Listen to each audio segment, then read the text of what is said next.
ಪ್ರಸಾದ ವಿತರಣೆ.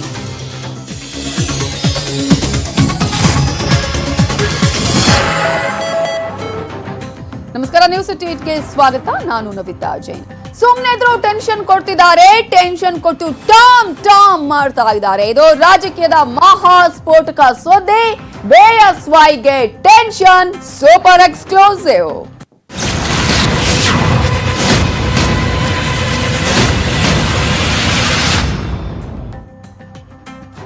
By election ಫಲಿತಾಂಶ ಬಂದು ತಿಂಗಳಾಯ್ತು. ಅನರ್ಹ ಶಾಸಕರು ಗೆದ್ದು ಅರ್ಹ ಶಾಸಕರಾದ್ರೂ ವಿಸ್ತರಣೆ ಆಗ್ತಾ ಇಲ್ಲ. ಬಿಎಸ್ವೈ ಸಂಪುಟ ಒಂದ್ ಕಡೆ ಬೈ ಎಲೆಕ್ಷನ್ ನ ರಿಸಲ್ಟ್ ಬಂದು ನಿಮ್ಗೆ ಈಗಾಗಲೇ ಗೊತ್ತಾಗಿದೆ. ರಿಸಲ್ಟ್ ಬಂದು ಆಲ್ರೆಡಿ 1 ತಿಂಗಳು ಕೂಡ ಕಳೆದಿದೆ. ಅನರ್ಹ ಶಾಸಕರು ಗೆದ್ರು, ಅರ್ಹ ಶಾಸಕರಾದ್ರೂ ಕೂಡ ಅವರ ಸಚಿವರಾಗುವಂತಹ ಆಸೆ ಮಾತ್ರ ಇನ್ನೂ ಕೂಡ ಈಡೇರಿಲ್ಲ. ಯಾಕಂದ್ರೆ ಸಂಪುಟ ವಿಸ್ತರಣೆಯೇ ಇನ್ನೂ ಕೂಡ ಆಗಿಲ್ಲ, ವಿಸ್ತರಣೆ ಆಗ್ತಾ ಇಲ್ಲ. ಬಿಎಸ್ವೈ ಸಂಪುಟ ಕ್ರಿಸ್ಮಸ್ ಆಯ್ತು, ಹೊಸ ವರ್ಷನೂ ಬಂದಾಯ್ತು, ಜೊತೆಗೆ ಸಂಕ್ರಾಂತಿನೂ ಬರ್ತಾ ಇದೆ. ಆದ್ರೂ ಅರ್ಹ ಶಾಸಕರಿಗೆ ಸಿಗ್ತಾನೆ ಇಲ್ಲ ಸಿಹಿ ಸುದ್ದಿ. ಈಗ ಧನುರ್ಮಾಸದ ನೆಪ, ಸಂಕ್ರಾಂತಿ ನೆಪ ಅಂತ ಹೇಳ್ತಾ ಇದ್ದಾರಂತೆ ಬಿಎಸ್ ಯಡಿಯೂರಪ್ಪ. ಹಾಗಾದ್ರೆ ಯಾವಾಗ ವಿಸ್ತರಣೆ ಆಗತ್ತೆ ಬಿಎಸ್ ಯಡಿಯೂರಪ್ಪ ಅವರ ಸಂಪುಟ? ಸಂಕ್ರಾಂತಿ ಹಬ್ಬದಲ್ಲಾದ್ರೂ ಸಿಗುತ್ತಾ ಸಿಹಿ ಸುದ್ದಿ? ಸಿಎಂ ಬಿಎಸ್ವೈ ತಲೆ ಕೆಡಿಸ್ತಾ ಇದೆ. ಸಂಪುಟ ವಿಸ್ತರಣೆಯ ಬಿಸಿ ಇದು. ಯಾಕಂದ್ರೆ ಸಂಪುಟ ವಿಸ್ತರಣೆ ಮಾಡಬೇಕು ಅಂತ ಏನಾದ್ರೂ ಬಿಎಸ್ ಯಡಿಯೂರಪ್ಪ ಹೇಳಿದ್ರೆ ಹೈಕಮಾಂಡ್ ಇಂದ ಅದಕ್ಕೆ ಯಾವುದೇ ರಿಯಾಕ್ಷನ್ ಇಲ್ಲ, ಕ್ಯಾರೆ ಅಂತಿಲ್ಲ ಹೈಕಮಾಂಡ್. ಸಿಎಂ ಬಿಎಸ್ ಯಡಿಯೂರಪ್ಪ ಅವರ ಭೇಟಿಗೂ ಕೂಡ ಹೈಕಮಾಂಡ್ ಅವಕಾಶವನ್ನ ಕೊಡ್ತಾ ಇಲ್ಲ. ಇದುವೇ ಬಿಜೆಪಿ ಕೂಡ ಒಂದು ರೀತಿಯಲ್ಲಿ ಈಗ ಬಿಎಸ್ ಯಡಿಯೂರಪ್ಪ ಅವರಿಗೆ ಟೆನ್ಷನ್ಗೆ ಕಾರಣ ಆಗಿದ್ರೆ, ಇನ್ನೊಂದು ಕಡೆ ಬಿಜೆಪಿಯಲ್ಲಿರುವಂತಹ ಹಿರಿಯರಲ್ಲೂ ಶುರುವಾಗಿದೆ ಮಂತ್ರಿ ಪಟ್ಟಕ್ಕಾಗಿ ಲಾಬಿ. 100ಕ್ಕೆ 100ರಷ್ಟು ಸಂಪುಟ ವಿಸ್ತರಣೆ ಅಂತ ಹೇಳಿ ಸಿಎಂ ಬಿಎಸ್ ಯಡಿಯೂರಪ್ಪ ಅವರು ಹೇಳಿದ್ದಾರೆ. ಸಂಪುಟ ವಿಸ್ತರಣೆ ವಿಳಂಬ, ಊಹಾಪೋಹ ಅನ್ನೋದನ್ನು ಬಿಎಸ್ವೈ ಹೇಳಿದ್ದಾರೆ. ಕೊಟ್ಟ ಮಾತನ್ನ ನಾನು ಉಳಿಸಿಕೊಳ್ತೇನೆ ಅಂತಾನೂ ಬಿಎಸ್ ಯಡಿಯೂರಪ್ಪ ಅವರು ಹೇಳಿದ್ದಾರೆ. ಆದ್ರೂ ಕೂಡ ಬಿಎಸ್ ಯಡಿಯೂರಪ್ಪ ಅವರಿಗೆ ಟೆನ್ಷನ್ ತಪ್ಪಿದ್ದಲ್ಲ. ಯಾಕಂದ್ರೆ ಹೈಕಮಾಂಡ್ ಯಾವುದಕ್ಕೂ ಕೂಡ ಒಂದು ರೀತಿಯಾದಂತಹ ಒಪ್ಪಿಗೆಯನ್ನ ಕೊಡ್ತಾ ಇಲ್ಲ. ಮಂತ್ರಿಮಂಡಲದ ವಿಸ್ತರಣೆ ಬಗ್ಗೆ ಊಹಾಪೋಹಗಳು ಬರ್ತಾ ಇದೆ. ಇದರಲ್ಲಿ ಏನು ಸತ್ಯಾಂಶ ಇಲ್ಲ. ಆಗ ನೋಡೋಕೆ ಹೋದರೆ ಇವತ್ತು ಅಮಿತ್ ಶಾ ಅವರು ಡೆಲ್ಲಿನಲ್ಲಿ ನನ್ನ ಟೈಮ್ ಕೊಟ್ಟಿದ್ರು. ಆದರೆ ಈ ಕಾರ್ಯಕ್ರಮ ನಾನು ಹೋಗಲೇಬೇಕಾಗಿರೋದು ಅಲ್ಲಿಗೆ ಹೋಗ್ತಾ ಇದ್ದೇನೆ.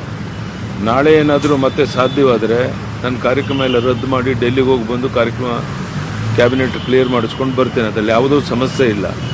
ಊಹಾಪೋಹಗಳಿಗೆ ಯಾರೂ ನಮ್ಮ ಈಗ ಗೆದ್ದು ಬಂದಿರೋ ಶಾಸಕರು ತಲೆ ಕೆಡಿಸ್ಕೊಳ್ಳೋ ಅಗತ್ಯ ಇಲ್ಲ. ನಾನೇನು ಭರವಸೆ ಕೊಟ್ಟಿದ್ದೇನೆ ಅದನ್ನು ಮಾಡ್ತೇನೆ. ನಾನು ಸಾಧ್ಯವಾದರೆ ನಾನು ಡೆಲ್ಲಿಗೆ ಹೋಗೋಕ್ಕೆ ಪ್ರಯತ್ನ ಮಾಡ್ತೇನೆ. ಅಮಿತ್ ಶಾ ಅವರಲ್ಲಿ ಸಿಗೋದಾದರೆ. ಇಲ್ಲೇ ಇದ್ದರೆ 17, 18 ಇಲ್ಲೇ ಬರ್ತಾ ಇದ್ದಾರೆ. 18 ಆ ಸಮಯದಲ್ಲಿ ಇಲ್ಲೇ ಅದನ್ನು ಕ್ಲಿಯರ್ ಮಾಡಿಸಿ ಮಂತ್ರಿಮಂಡಲ ವಿಸ್ತರಣೆ ಮಾಡ್ತಾರೆ. ಇನ್ನು ಎಲ್ಲ 17 ಮಂದಿಗೂ ಹಾಗಾದ್ರೆ ಸಚಿವ ಸ್ಥಾನ ಸಿಗಲ್ವಾ ಅನ್ನುವಂತಹ ಪ್ರಶ್ನೆ. ಯಾಕಂದ್ರೆ ಬಿಎಸ್ ಯಡಿಯೂರಪ್ಪ ಅವರೇ ಹೇಳ್ತಾರೆ, ನಾನು ಕೊಟ್ಟ ಮಾತನ್ನ ಉಳಿಸಿಕೊಳ್ತೀನಿ, ನನ್ನನ್ನ ನಂಬಿದವರಿಗೆ ಯಾವುದೇ ರೀತಿಯಲ್ಲೂ ಸಮಸ್ಯೆ ಆಗಲ್ಲ. ಆದ್ರೂ ಕೂಡ ಈಗ ಎದ್ದಿರುವಂತಹ ಪ್ರಶ್ನೆ ಏನಪ್ಪಾ ಅಂದ್ರೆ, ನಂಬಿದ ಎಲ್ಲರ ಕೈಯನ್ನ ಹಿಡಿಯೋದಿಲ್ವಾ ಸಿಎಂ ಬಿಎಸ್ ಯಡಿಯೂರಪ್ಪ ಅನ್ನುವ ಪ್ರಶ್ನೆ. ಒಂದ್ ಕಡೆ ಸಚಿವ ಸ್ಥಾನದ ಆಕಾಂಕ್ಷಿಗಳು ಯಾರ್ಯಾರಿದಾರೋ, ಯಾರು ಈ ಒಂದು ಸರ್ಕಾರವನ್ನ ರಚನೆ ಮಾಡೋದಕ್ಕೆ ಕಾರಣಕರ್ತರಾದ್ರು, ಅವರಿಗೆ ಈಗ ಸಿಎಂ ಶಾಕ್ ಅನ್ನ ಕೊಡ್ತಾರಾ? ಒಂದ್ ಕಡೆ ಹೇಳ್ತಾರೆ ಸಿಎಂ ಅವರು, ಯಾರೋ ಏನೋ ಹೇಳಿದ್ರ ಹಾಗ್ ಮಾಡಕ್ ಆಗಲ್ಲ, ನಂಬಿ ಬಂದವರಿಗೆ ಹಾಗಾದ್ರೆ ಸಿಎಂ ತಿರುಗೇಟನ್ನ ಕೊಟ್ರ. ರಾಯಚೂರಿನ ತಿಂತಣಿಯಲ್ಲಿ ಸಿಎಂ ರಾಂಗ್ ಆಗಿದ್ಯಾಕೆ? ಒಂದ್ ಕಡೆ ಎಲ್ರಿಗೂ ಸಚಿವ ಸ್ಥಾನವನ್ನ ಕೊಡಬೇಕು, ಇಲ್ಲದಿದ್ರೆ ಮುಂದೆ ನೋಡಿ, ಕಾದು ನೋಡಿ ಅಂತ ಹೇಳಿ ದೇವದುರ್ಗದಲ್ಲಿ ಎಚ್ ವಿಶ್ವನಾಥ್ ಅವರು ಬಾಂಬ್ ಅನ್ನೇ ಸಿಡಿಸಿದ್ದಾರೆ, ಬಾಂಬ್ ಹಾಕಿದ್ದಾರೆ. ಆಲ್ರೆಡಿ ಈಗಾಗಲೇ ಈ ಒಂದು ಬಾಂಬ್ ಸ್ಫೋಟಗೊಂಡಿದೆ. ಈಗಾಗಲೇ ನಾವು ಗಮನಿಸಬಹುದು ದೇವದುರ್ಗದಲ್ಲಿ ಎಚ್ ವಿಶ್ವನಾಥ್ ಅವರ ಹೇಳಿಕೆ, ಬಿಎಸ್ವೈ ಸಿಎಂ ಆಗೋದಕ್ಕೆ 17 ಜನರ ತ್ಯಾಗ ಇದೆ, ನಾಳೆ ನಾಡಿದ್ದು ಏನಾಗುತ್ತೆ ಗೊತ್ತಿಲ್ಲ ಅಂತ ಹೇಳಿ ದೇವದುರ್ಗದಲ್ಲಿ ಆಲ್ರೆಡಿ ಎಚ್ ವಿಶ್ವನಾಥ್ ಅವರು ಬಾಂಬ್ ಅನ್ನ ಸಿಡಿಸಿದ್ದಾರೆ. ಇದು ಎಷ್ಟು ತೀವ್ರವಾಗಿದೆ ಕಾದು ನೋಡ್ಬೇಕಾಗತ್ತೆ. ಡೆಲ್ಲಿಗೆ ಇವತ್ತೇ ಹೋಗಿ ರಾತ್ರಿ ಅವ್ರನ್ನ ಭೇಟಿ ಮಾಡೋಕ್ಕೆ ಪ್ರಯತ್ನ ಮಾಡ್ತೇನೆ. ಅವ್ರೇನಾದರೂ ಸಮಯ ಕೊಡೋದಾದರೆ ಇದೇ ನಾಳೆ ಆದರೂ ಪ್ರಯತ್ನ ಮಾಡ್ತೇನೆ. ಒಟ್ಟಾರೆ ಆದಷ್ಟು ಬೇಗ ಮಂತ್ರಿಮಂಡಲ ವಿಸ್ತರಣೆ ಮಾಡುವಂಥದ್ದು. ಅಮಿತ್ ಶಾ ಅವ್ರು ಏನು ತೀರ್ಮಾನ ತಗೊಂತಾರೆ ಅದು ಫೈನಲ್ಲು. ಅವರು ರಾಷ್ಟ್ರೀಯ ಅಧ್ಯಕ್ಷರು ಚರ್ಚೆ ಮಾಡ್ತೇನೆ ನಾನು. ಅವ್ರೇನು ಸಲಹೆ ಕೊಡ್ತಾರೆ ಅದರಂತೆ ಮಾಡ್ತೇನೆ. ಅವರು ಸರ್ ನಿನ್ನೆ 17 ಜನರಿಗೂ ಸಚಿವ ಸ್ಥಾನ ಕೊಡ್ಬೇಕಂತ ಆ ಥರ ಯಾರೋ ಹೇಳಿದ್ರು ಅಂತ ಹೇಳಂಗೆ ಮಾಡೋಕ್ಕಾಗಲ್ಲ. ರಾಷ್ಟ್ರೀಯ ಅಧ್ಯಕ್ಷ ಏನ್ ಹೇಳ್ತಾರೆ ಆ ಥರ ಮಾಡಿ ಹೇಳಲ್ಲ. ನಾ ಕೇಳೋದು ನಮ್ಮ ಜವಾಬ್ದಾರಿ. ಯಾಕೆಂದ್ರೆ 17 ಜನರು ಕೂಡ ಅವ್ರಿಗೆ ಒಂದು ಕಡೆ ಸಹಕಾರ ಕೊಟ್ಟಿದ್ವಿ, ಸರ್ಕಾರ ಬರಲಿಕ್ಕೆ. ಇನ್ನೊಂದು ಕಡೆ ಒಂದು ಅಸಂವಿಧಾನಿಕವಾಗಿದ್ದಂಥ ಒಂದು ಸಮ್ಮಿಶ್ರ ಸರ್ಕಾರವನ್ನು ಅದನ್ನ ಡಿಮಾಲಿಷನ್ ಪತನ ಆಗಿದೆ. ಸೊ ಹಾಗಾಗಿ ಒಂದು ಪತನಕ್ಕೆ ದಾರಿ, ಮತ್ತೊಂದು ಸರ್ಕಾರ ಬರಲಿಕ್ಕೆ ದಾರಿ 17 ಜನ ಕಾರಣರಾಗಿದ್ದಾರೆ. 17 ಜನರಿಗೆ ಕೊಡಬೇಕು ಅಂತ ಕೇಳ್ತಾ ಇದ್ವಿ, ಆಗ್ರಹ. ಸರ್ ವಿಶ್ವನಾಥ್ ಸರ್ ಮಂತ್ರಿ ಆಗ್ತಾರೆ, ವಿಶ್ವನಾಥ್ ಸರ್ ಮಂತ್ರಿ ಆಗ್ತಾರೆ ಅನ್ನೋ ವಿಶ್ವಾಸ ಇದೆ. ನೋಡೋಣ. ಸರ್ ಒಂದು ವೇಳೆ ಕೊಡದೇ ಇದ್ರೆ ಮುಂದಿನ ನಡೆ ಏನಿರ್ತದೆ? ಇವತ್ತು ಯಾವ ವಾರ? ಇವತ್ತು ಸೋಮವಾರ. ಮತ್ತೆ ತಡ್ರಿ, ಮಂಗಳವಾರ ತನಕ. ಒಂದ್ ಕಡೆ ಎಚ್ ವಿಶ್ವನಾಥ್ ಅವರ ಮಾತಿದಾದ್ರೆ, ಇನ್ನು ಇದೇ ವಿಚಾರಕ್ಕೆ ಸಂಬಂಧಪಟ್ಟಂತೆ ಶಾಸಕ ಡಾಕ್ಟರ್ ಸುಧಾಕರ್ ಕೂಡ ಮಾತನಾಡಿದ್ದಾರೆ. ಮುಖ್ಯಮಂತ್ರಿಗಳ ಮಾತಿನಲ್ಲಿ ನನಗೆ ನಂಬಿಕೆ ಇದೆ, ಗೆದ್ದ ಶಾಸಕರಿಗೆ ಮಂತ್ರಿ ಸ್ಥಾನ ಸಿಗುತ್ತೆ ಅಂತ ಡಾಕ್ಟರ್ ಸುಧಾಕರ್ ಅವರು ಹೇಳಿದ್ದಾರೆ. ನನಗೆ ಬಿಜೆಪಿ ಹೈಕಮಾಂಡ್ ನನಗೇನು ಹೇಳಿಲ್ಲ, ತಮಗೆ ಹೇಳಿದರೆ ನನಗೆ ಗೊತ್ತಿಲ್ಲ. ನಮಗೆ ಮಾನ್ಯ ಮುಖ್ಯಮಂತ್ರಿಗಳು ಹೇಳಿದ್ದಾರೆ, ಆದಷ್ಟು ಬೇಗ ಸಂಕ್ರಾಂತಿ ಆದಮೇಲೆ ನಿಮಗೆಲ್ಲ ಅವಕಾಶ ಮಾಡಿಕೊಡ್ತೀವಿ ಅಂತ. ನಾವು ಮಾನ್ಯ ಮುಖ್ಯಮಂತ್ರಿಗಳ ಮಾತಿನಲ್ಲಿ ನಂಬಿಕೆ ಇಟ್ಕೊಂಡಿದ್ದೀವಿ. ಹಾಗಾಗಿ ಸ್ವಲ್ಪ ದಿನಗಳು ಕಾಯೋಣ, ಸ್ವಲ್ಪ ತಾವು ಕೂಡ ಕಾಯಿರಿ. ಸರಿ, ಮುಖ್ಯಮಂತ್ರಿಗಳು ಎಷ್ಟು ಜನಕ್ಕೆ ಮಾತು ಕೊಟ್ಟಿದ್ದಾರೆ? ಅದೆಲ್ಲವನ್ನು ಕೂಡ ನಾವು ಮಾಧ್ಯಮದಲ್ಲಿ ಹೇಳೋದು ಸರಿ ಕಾಣಲ್ಲ. ಹಾಗಾಗಿ ಕೆಲವು ದಿನಗಳ ಕಾಯಿರಿ, ಎಲ್ಲ ಗೊತ್ತಾಗ್ತದೆ. ನಮಗೆ ಮಾನ್ಯ ಮುಖ್ಯಮಂತ್ರಿಗಳ ಮಾತಿನಲ್ಲಿ ನಂಬಿಕೆ ಇದೆ. ಇವೆಲ್ಲದರ ಬಗ್ಗೆ ಡೀಟೇಲ್ಸ್ ಕೊಡೋದಕ್ಕೆ ನಮ್ಮ ಪೊಲಿಟಿಕಲ್ ಬ್ಯೂರೋ ಮುಖ್ಯಸ್ಥರಾಗಿರುವಂತಹ ಚಿದಾನಂದ್ ಪಟೇಲ್ ಈಗ ನೇರ ಸಂಪರ್ಕದಲ್ಲಿದ್ದಾರೆ. ಚಿದಾನಂದ್ ಪಟೇಲ್, ಸಂಕ್ರಾಂತಿ ಈಗ ಕ್ರಾಂತಿಗೆ ಕಾರಣ ಆಗತ್ತಾ? ಒಂದು ರೀತಿಯ ಸಂಪುಟ ವಿಸ್ತರಣೆ ಕಗ್ಗಂಟು ಇನ್ನೊಂದಷ್ಟು ಕ್ರಾಂತಿಗಳಿಗೆ ಕಾರಣ ಆಗುವ ಚಾನ್ಸಸ್ ಇದೆಯಾ ಎಲ್ಲ ಡೆವಲಪ್ಮೆಂಟ್ಸ್ ನೋಡಿದ್ರೆ ಅಂತ? ಖಂಡಿತವಾಗಿಯೂ ನವಿತಾ ಜೈನ್, ಡಿಸೆಂಬರ್ 9ರಂದು ಫಲಿತಾಂಶ ಬಂತು. ಕಳೆದ ಜನವರಿ 9ಕ್ಕೆ ಬರ್ತಿ ಒಂದು ತಿಂಗಳಾಯಿತು. ಮುಖ್ಯಮಂತ್ರಿ BS ಯಡಿಯೂರಪ್ಪನವರು ಏನು ಫಲಿತಾಂಶ ಬಂದ ಮಾರನೇ ದಿನವೇ ಸಂಪುಟ ವಿಸ್ತರಣೆ ಮಾಡ್ತೀನಿ, ಎಲ್ಲರೂ ಕೂಡ ಸಚಿವರಾಗ್ತಾರೆ ಎಂಬ ಮಾತನ್ನು ಹೇಳಿದರು. ಇದೀಗ ಮುಖ್ಯಮಂತ್ರಿ BS ಯಡಿಯೂರಪ್ಪನವರು ಹೈಕಮಾಂಡ್ ಮೇಲೆ ಏನು ಹೈಕಮಾಂಡ್ ಹತ್ತ ಬೆರಳನ್ನು ತೋರಿಸ್ತಿದ್ದಾರೆ. ಹೈಕಮಾಂಡ್ನ ನಾಯಕರು ಏನು ತೀರ್ಮಾನ ತೆಗೆದುಕೊಳ್ತಾರೆ ಅದಕ್ಕೆ ನಾನು ಬದ್ಧ, ಮತ್ತು ಅಮಿತ್ ಶಾ ಅವರು ಯಾರು ಹೇಳ್ತಾರೆ ಅವ್ರನ್ನೆಲ್ಲರೂ ಕೂಡ ಸಚಿವರನ್ನಾಗಿ ಮಾಡ್ತೀನಿ ಅನ್ನೋ ಒಂದು ಮಾತನ್ನು ಹೇಳೋ ಮುಖಾಂತರ ಅಡ್ಡಗೋಡೆ ಮೇಲೆ ದೀಪ ಇಟ್ಟಿದ್ದಾರೆ. ಆ ಮುಖಾಂತರ ಈಗಾಗಲೇ ಗೆದ್ದಿರ್ತಕ್ಕ ನೂತನ 11 ಶಾಸಕರುಗಳಲ್ಲಿ ಕೇವಲ 8 ಅಥವಾ 9 ಶಾಸಕರನ್ನು ಮಾತ್ರ ಮಂತ್ರಿ ಮಾಡುವ ಮುನ್ಸೂಚನೆ ಕೂಡ ಕೊಟ್ಟಿದ್ದಾರೆ. ಇದೆಲ್ಲ ಬೆನ್ನಲ್ಲೇ ಈಗಾಗಲೇ ರಮೇಶ್ ಜಾರಕಿಹೊಳಿ ಟೀಮ್ ಈಗಾಗಲೇ 2 ಬಾರಿ ಸಭೆಯನ್ನ ಈಗ ನಡೆಸಿರುವಂಥದ್ದು. ಕಳೆದ ವಾರ ನಗರದ ಖಾಸಗಿ ಕ್ಲಬ್ನಲ್ಲಿ 3 ಗಂಟೆಗೆ ಹೆಚ್ಚು ಸಮಯ ಸಭೆಯನ್ನು ನಡೆಸಿದ್ದಾರೆ. ಆ ಸಭೆಯಲ್ಲಿ ನಾವೆಲ್ಲರೂ ಕೂಡ ಒಗ್ಗಟ್ಟಿನಿಂದ ಇರಬೇಕು, 17 ಜನರು ಕೂಡ ಒಗ್ಗಟ್ಟಿನಿಂದ ಇರಬೇಕು, ಒಗ್ಗಟ್ಟಿನಿಂದ ಇದ್ರೆ ಮಾತ್ರ ಬಿಜೆಪಿಲಿ ಕೆಲಸ ಆಗುವಂಥದ್ದು. ಎಲ್ಲೊಂದು ಕಡೆ ಮುಖ್ಯಮಂತ್ರಿ BS ಯಡಿಯೂರಪ್ಪನವರು ನುಡಿದಂತೆ ನಡೆದುಕೊಳ್ತಿಲ್ಲ. ಮಾರನೇ ದಿನ ಅಂತ ಹೇಳಿದವರು ಈಗ 1 ತಿಂಗಳಾದರೂ ಕೂಡ ಸಚಿವ ಸಂಪುಟ ವಿಸ್ತರಣೆ ಮಾಡ್ತಿಲ್ಲ. ಈಗಾಗಲೇ ಮುಖ್ಯಮಂತ್ರಿಗಳಿಗೆ ನಾವು ಹೋಗಿ ಒಂದು ಮಾತನ್ನು ಹೇಳೋಣ ಅನ್ನೋ ಮುಖಾಂತರ ರಮೇಶ್ ಜಾರಕಿಹೊಳಿ ಅವರು ಮುಖ್ಯಮಂತ್ರಿಗಳಿಗೆ, ನೀವು ವಿದೇಶ ಪ್ರವಾಸಕ್ಕೆ ಹೋಗುವ ಮುನ್ನ ಸಚಿವ ಸಂಪುಟ ವಿಸ್ತರಣೆಯನ್ನು ಮಾಡಿ, ನೀವು ನನ್ನನ್ನು ಮಾಡಿದ ಪರವಾಗಿಲ್ಲ, ಉಳಿದ್ರೆ ಎಲ್ಲವರನ್ನು ಮಾಡಿ ಅನ್ನೋ ಮುಖಾಂತರ ಬಾಂಬನ್ನು ಸಿಡಿಸಿದ್ರು. ಇದರ ಬೆನ್ನಲ್ಲೇ ಈಗಾಗಲೇ ನೂತನ ಶಾಸಕರುಗಳು ವಿಶ್ವನಾಥ್ ಮೂಲಕ ಇವತ್ತು ಒಂದು ಸ್ಫೋಟಕ ಹೇಳಿಕೆಯನ್ನು ಕೊಟ್ಟಿದ್ದಾರೆ. ಆ ಮುಖಾಂತರ ಈ ಸರ್ಕಾರ ಕೂಡ ಸೇಫ್ ಅಲ್ಲ ಅನ್ನೋ ಒಂದು ಸಂದೇಶವನ್ನು ರವಾನೆ ಮಾಡಿದ್ದಾರೆ. ಯಾವ ರೀತಿ ಮೈತ್ರಿ ಸರ್ಕಾರದಲ್ಲಿ ಟೀಮ್ ರಚನೆ ಆಯಿತು, ಟೀಮ್ ರಚನೆ ಆದ ನಂತರ ಆಪರೇಷನ್ ಕಮಲ ಆಯಿತು, ಸರ್ಕಾರ ಪತನವಾಯಿತು, ಅದೇ ರೀತಿ ಇಲ್ಲೂ ಕೂಡ ಹೊಸ ಟೀಮ್ ರಚನೆಗೆ ಎಲ್ಲ ಮುನ್ಸೂಚನೆಯನ್ನು ಕೂಡ ಕೊಟ್ಟಿದ್ದಾರೆ. ವಿಶ್ವನಾಥ್ ಮುಖಾಂತರ ಅಂದ್ರೆ ವಿಶ್ವನಾಥ್ ನೂತನ ಶಾಸಕರ ಮೌತ್ ಪೀಸ್ ಆಗಿ ಇವತ್ತು ಮುಖ್ಯಮಂತ್ರಿಗಳಿಗೆ ವಾರ್ನಿಂಗ್ ಮಾಡಿದ್ದಾರೆ. ಆ ಮುಖಾಂತರ ರಾಜ್ಯ ಬಿಜೆಪಿಗೆ ವಾರ್ನಿಂಗ್, ಹೈಕಮಾಂಡ್ ಕೂಡ ಇದು ವಾರ್ನಿಂಗ್ ಅಂತ ಹೇಳಲಾಗ್ತಿದೆ. ನಿಮ್ಮ ಸರ್ಕಾರ ನಾವು ಸಂಪುಟ ವಿಸ್ತರಣೆ ಮಾಡಲಿ ಅಂದ್ರೆ ಈ ಸರ್ಕಾರ ಉಳಿತೆ ಅನ್ನುವ ಒಂದು ಪರೋಕ್ಷವಾದ ಒಂದು ಎಚ್ಚರಿಕೆಯನ್ನು ಕೊಟ್ಟಿದ್ದಾರೆ. ಎಚ್ಚರಿಕೆ ಬೆನ್ನಲ್ಲೇ ಮುಖ್ಯಮಂತ್ರಿ BS ಯಡಿಯೂರಪ್ಪ ಕೂಡ ಅಮಿತ್ ಶಾ ಅವರು ಏನ್ ಹೇಳ್ತಾರೆ, ಎಷ್ಟು ಜನರನ್ನು ಹೇಳ್ತಾರೆ ಅವ್ರನ್ನ ಅಷ್ಟು ಜನ ಮಂತ್ರಿ ಮಾಡ್ತೀವಿ ಅಂತ ಹೇಳಿದ್ದಾರೆ.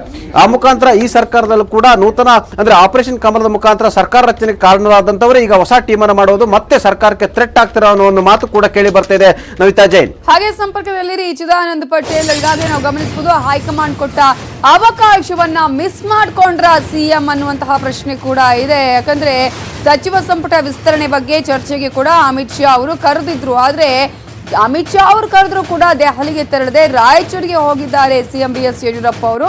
ಸೊ ಮಿಸ್ ಮಾಡ್ಕೊಂಡ್ರ ಇಲ್ಲಿ ಅನ್ನುವಂತಹ ಪ್ರಶ್ನೆ ಕೂಡ ಇದೆ. ಯಾಕಂದ್ರೆ ಸಂಪುಟ ವಿಸ್ತರಣೆಗೆ ಯಡಿಯೂರಪ್ಪ ಅವರ ಹಾಗಾದ್ರೆ ವಿಳಂಬ ಮಾಡ್ತಿದಾರಾ, ಈ ಮೂಲಕ ಹೊಸ ಪ್ಲಾನ್ ಏನಾದ್ರೂ ಮಾಡ್ತಾ ಇದ್ದಾರಾ ಸಿಎಂ BSY ಅನ್ನುವಂತಹ ಒಂದು ರೀತಿಯಾದಂತಹ ಲೆಕ್ಕಾಚಾರಗಳು ರಾಜಕೀಯ ಪಡಸಾಲೆಯಲ್ಲಿ ಈಗ ಚರ್ಚೆ ಆಗ್ತಾ ಇದೆ.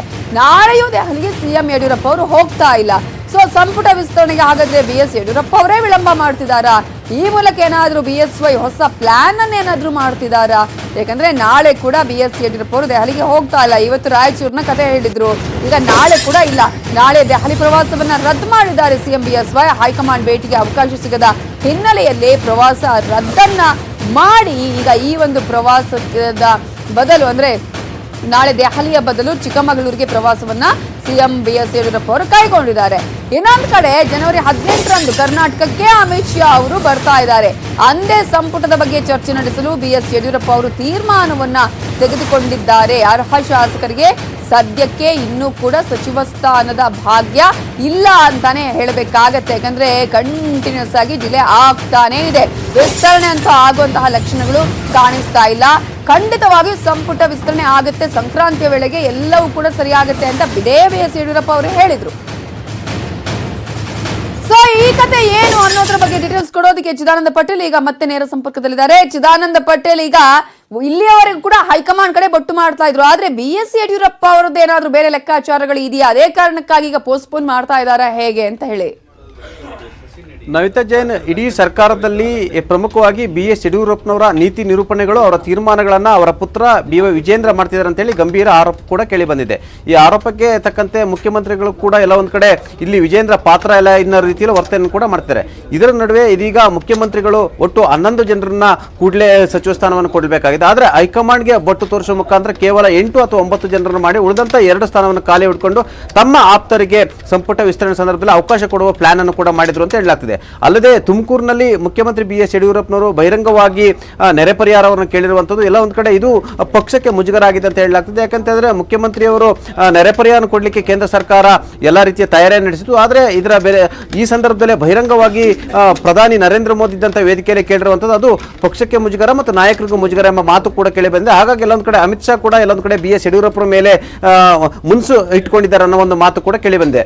ಇದರ ನಡುವೆ ಮುಖ್ಯಮಂತ್ರಿ BS ಯಡಿಯೂರಪ್ಪನವರು ಈಗಾಗಲೇ ನೂತನ ಶಾಸಕರನ್ನ ಸಮಾಧಾನ ಪಡಿಸಲು ಅಮಿತ್ ಶಾ ಅವರ ಅಪಾಯಿಂಟ್ಮೆಂಟ್ ಇತ್ತು, ನಾನು ಹೋಗಲಿಲ್ಲ, ಆದರೆ ನಾಳೆ ಹೋಗ್ತೀನಿ ಅಂತಿದ್ದಂತ ಮುಖ್ಯಮಂತ್ರಿ ಅವರು ಇದೀಗ ನಾಳಿನ ದೆಹಲಿ ಕಾರ್ಯಕ್ರಮವನ್ನು ಕೂಡ ರದ್ದು ಮಾಡಿದರೆ. ಆ ಮುಖಾಂತರ ಬಿಜೆಪಿಯ ರಾಷ್ಟ್ರೀಯ ಅಧ್ಯಕ್ಷ ಮತ್ತು ಗೃಹ ಸಚಿವ ಅಮಿತ್ ಶಾ ಅವರು ನಾಳೆ ಕೂಡ ಮುಖ್ಯಮಂತ್ರಿ BS ಯಡಿಯೂರಪ್ಪನವರಿಗೆ ಅಪಾಯಿಂಟ್ಮೆಂಟ್ ಅನ್ನು ಕೊಟ್ಟಿಲ್ಲ. ಹಾಗಾಗಿ ಮುಖ್ಯಮಂತ್ರಿಗಳು ನಾಳೆ ಚಿಕ್ಕಮಗಳೂರು ಪ್ರವಾಸವನ್ನು ಕೂಡ ಹಮ್ಮಿಕೊಂಡಿದ್ದಾರೆ. ಒಟ್ಟಾರೆ ಇಲ್ಲಿ ಪ್ರಮುಖವಾಗಿ ಮುಖ್ಯಮಂತ್ರಿಗಳ ಲೆಕ್ಕಾಚಾರವನ್ನು ನೋಡಿದ್ರೆ ಸಂಪುಟ ವಿಸ್ತರಣೆ ಅನ್ನೋದು ಈ ಸಂಕ್ರಾಂತಿಯಲ್ಲಿ ಆಗೋದು ಡೌಟ್ ಅಂತಲೇ ಹೇಳಲಾಗ್ತಿದೆ. ಯಾಕಂತ ಹೇಳಿದ್ರೆ 18ನೇ ತಾರೀಕು ಅಮಿತ್ ಶಾ ಅವರು ಬಂದು ಒಪ್ಪಿಗೆ ಕೊಟ್ಟ ನಂತರ ಆಗುತ್ತೆ ಅಂತ ಹೇಳಲಾಗ್ತಿದೆ. ಆದರೆ 19ನೇ ತಾರೀಕು ಸಂಜೆ ಮುಖ್ಯಮಂತ್ರಿ BS ಯಡಿಯೂರಪ್ಪನವರು ಏನು ದಾವೋಸ್ಗೆ ಪ್ರಯಾಣವನ್ನು ಬೆಳೆಸಿದರೆ ಅಲ್ಲಿ 4 ದಿನಗಳ ಕಾಲ ಅಲ್ಲಿ ಏನು ಕಾರ್ಯಕ್ರಮದಲ್ಲಿ ಇರಲಿದ್ದಾರೆ. ಹಾಗಾಗಿ ಫೆಬ್ರವರಿ ಮೊದಲ ವಾರ ಅಥವಾ 2ನೇ ವಾರದಲ್ಲಿ ಸಂಪುಟ ವಿಸ್ತರಣೆ ಮಾಡುವ ಸಾಧ್ಯತೆ ಇದೆ ಅಂತ ಹೇಳಲಾಗ್ತದೆ. ಆ ಮುಖಾಂತರ ಅಷ್ಟರೊಳಗಡೆ ಎಲ್ಲ ಒಂದು ಕಡೆ ಒಂದಷ್ಟು ಪ್ಲಾನ್ ಅನ್ನು ಮಾಡಿ ಈಗಾಗಲೇ 11 ಶಾಸಕರಲ್ಲಿ ಮಹೇಶ್ ಕುಮಟಳ್ಳಿ ಮತ್ತು ಶ್ರೀಮಂತ ಪಾಟೀಲ್ ಅವರಿಗೆ ಸಚಿವ ಸ್ಥಾನ ಕೊಡಬಾರದು ಅಂತ ನಿರ್ಧಾರ ಮಾಡಿದರೆ ಅಷ್ಟರೊಳಗಡೆ ಅವರ ಮನವೊಲಿಕೆ ಮಾಡಿ 9 ಜನ ನೂತನ ಶಾಸಕರನ್ನು ಮಂತ್ರಿ ಮಾಡಬೇಕಾದ ಮುಖ್ಯಮಂತ್ರಿಗಳ ಲೆಕ್ಕಾಚಾರ ಅಂತ ಹೇಳಲಾಗ್ತಿದೆ. ಆದರೆ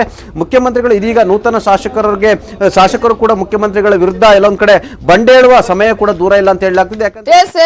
ಥ್ಯಾಂಕ್ ಯು ಚಿದಾನಂದ ಪಟೇಲ್ ಡೀಟೇಲ್ಸ್ಗೆ. ನಮ್ಮ ಜೊತೆ ಈಗ ಮಾತನಾಡೋದಕ್ಕೆ ವಿಶ್ವನಾಥ್ ಅವರ ಸಂಪರ್ಕವನ್ನ ಮಾಡ್ತಾ ಇದ್ವಿ. ಈಗಾಗಲೇ ಮತ್ತೆ ಅವರನ್ನ ಸಂಪರ್ಕ ಮಾಡುವಂತ ಪ್ರಯತ್ನ ಮಾಡೋಣ, ಯಾಕಂದ್ರೆ ಸಂಪರ್ಕ ಕಡಿತ ಆಗಿದೆ. ಒಂದ್ ಕಡೆ ಈಗಾಗಲೇ ವಿಶ್ವನಾಥ್ ಅವರ ಹೇಳಿಕೆ ಈಗ ಸಾಕಷ್ಟು ಕುತೂಹಲಕ್ಕೆ ಕಾರಣ ಆಗಿದೆ. ಇದೇ ವಿಚಾರಕ್ಕೆ ಸಂಬಂಧಪಟ್ಟಂತೆ ಇನ್ನಷ್ಟು ಮಾಹಿತಿ ಕೊಡ್ತೀವಿ ಚಿಕ್ಕ ಬ್ರೇಕ್ ಆದ್ಮೇಲೆ.